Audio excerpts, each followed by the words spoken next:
is Jessie and Stacy with Chapter Sheets, and it is time for Rainbow Reads. Woo! What it is we pick a color, or we pick a cover that represents each color of the rainbow, plus a few other colors that we picked. We just want to highlight cool covers and books that are coming out. We do this every 6 months. We only did it once last year, but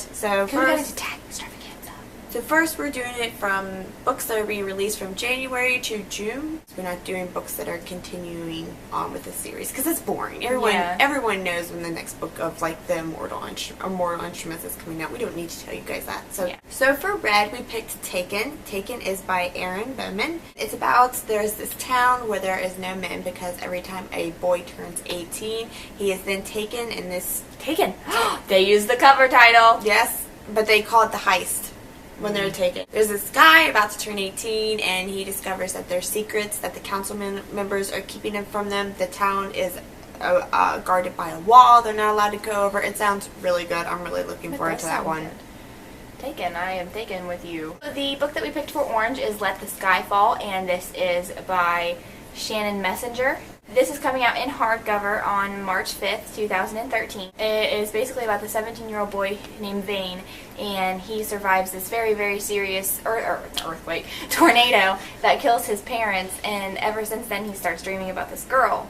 And this girl is named Audra, and I guess sometime in the book you find out that she can control the air, and she's a guardian, and she's Vane's guardian, and it's like so cool. For yellow we picked In the Shadow of the Blackbirds. This is by Kat Winters. This comes out April 2nd, and what this is about, it's set in 1918, and it's kind of like the world is on the verge of an apocalypse. There's a war going on. People run around wearing masks because they believe it fights off the Spanish flu.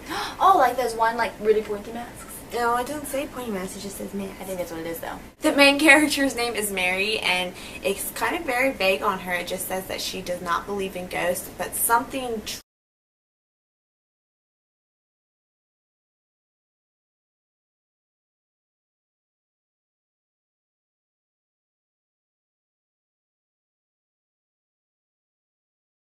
So, for some reason, she has to go back to Wonderland, and she realizes that it is a much darker place, and she has to overcome a series of challenges in Wonderland, like draining a pool of Alice's tears and fighting the deck of cards. Did Alice cry a pool of tears in the first one? In the book? Yeah.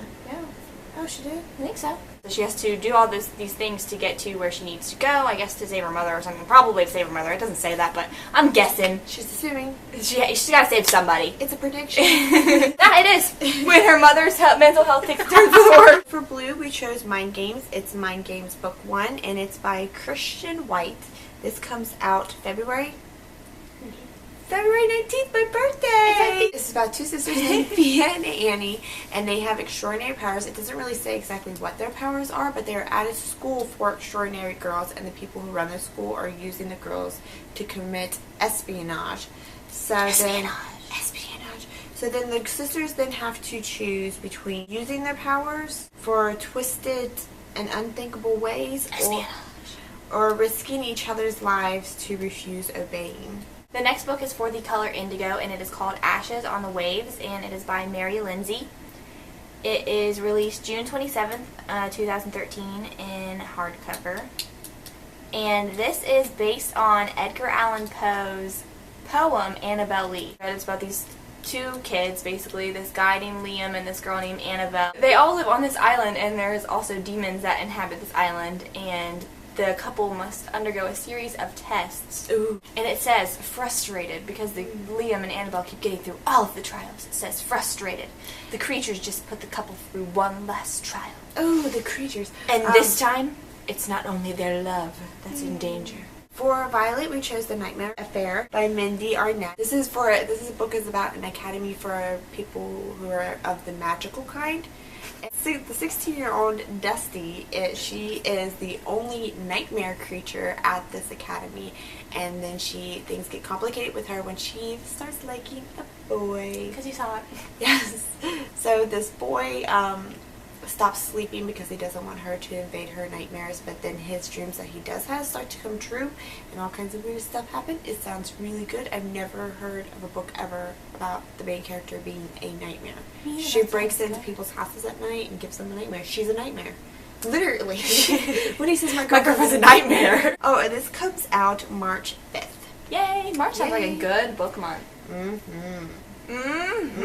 The book that we chose for silver is The Beautiful and the Cursed, and this is book 1 in the Dispossessed series by Paige Morgan.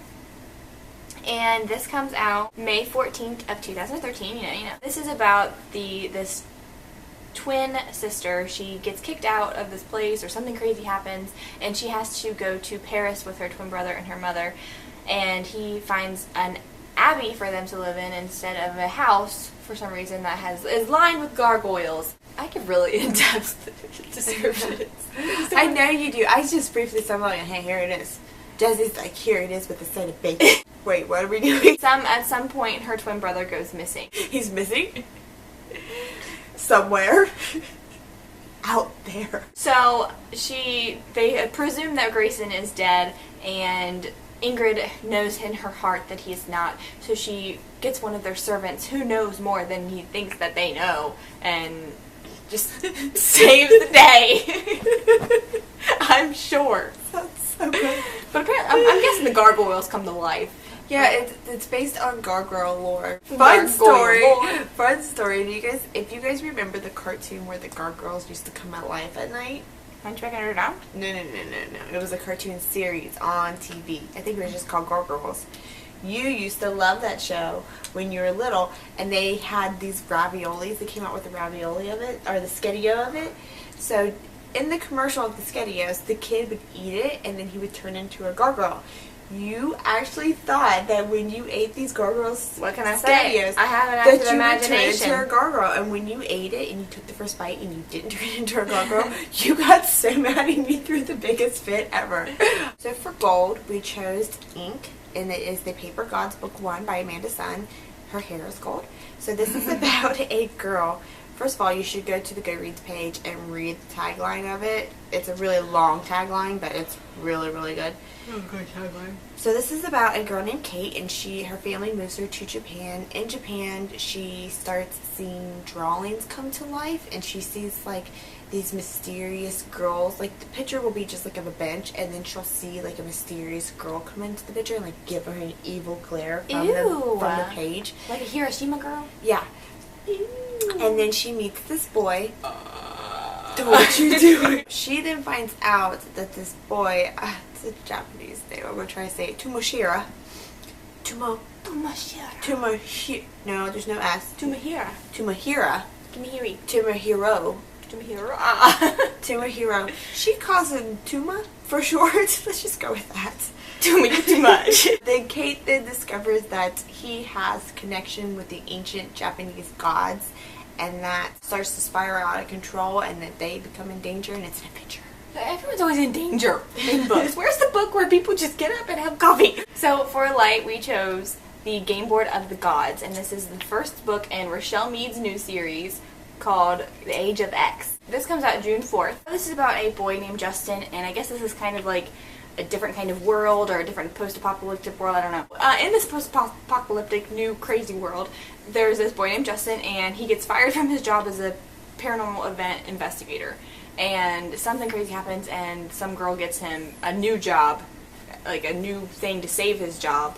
And they go on this crazy investigation of a bunch of ritualistic murders. Ooh. And they That's the best kind. If I could pick a murder, it'd be a ritualistic one. I'm always on a roll, and then you always make me forget. I feel like if I sit here and I don't comment on what you're saying, that I feel so uninvolved. As their investigation continues, they realize that they are in a lot deeper than they thought they were, and that there's game pieces on the game board of the gods. For Dark, we chose The Archived. It's the archived one. It's by Victoria Squab. This one is actually really interesting. Opposed to all the other ones that have been babbing on us. Imagine a place where dead people rest on the shelves like books. So, people turn into books in a library. They become archived in books. The dead are called historians, and the vast realm of which they rest is called the archive. So the main character's name is Mackenzie Bishop. They call her Mac for short. Mac.